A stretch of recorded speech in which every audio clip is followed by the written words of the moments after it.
Welcome back, everyone. Let's go ahead and break down some of the best iPhones for mid-2021. Now, I broke these out into a couple different categories, and I wanted to make this kind of quick. I've already made the best iPhones of this year, and I'm still sticking by that. But, in this specific case, I personally do think one of the best iPhones you can pick up in the middle of 2021, and all these iPhones will be linked down below, so you can get them from there and help support the channel at the same time as always. And this iPhone, without a doubt, is the iPhone XR. This is one of my favorite iPhones ever made.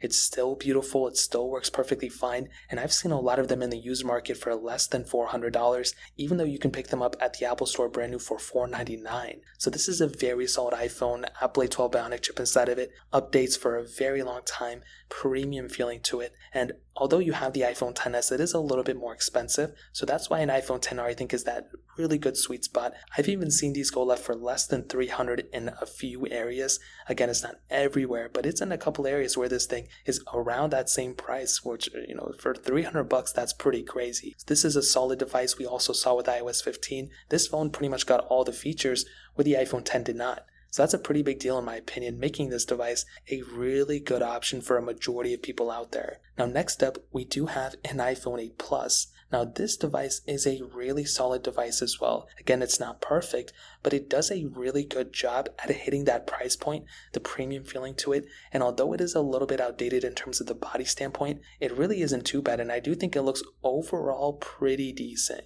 I think if I had to use this phone, I would have a pretty good time with it. It looks good, it feels good, it performs great, and I do think this is a very solid phone without a doubt. It's still getting software updates probably for another 2 years, maybe 3 if we're lucky, including security updates, and this phone is a really good option in my opinion. Now next up, we have probably the most well-rounded, best iPhone I would recommend anyone. You can buy this phone and still maintain it for a couple of years without, maybe 4 years still. This phone's going to last forever almost, and this device is the iPhone 11. This is a beautiful device with a ton of capability, beautiful cameras on the back, a beautiful display for the most part. Even though it's IPS, it's still very, very good, extremely fast. This thing is not that much slower than an iPhone 12, if at all, and the RAM is about the same as the iPhone 12, so this is a good phone. I love this phone a lot. I think it has a lot of capability, and this is probably the number one phone I would recommend to everybody at, if you don't really have too much of a price tag.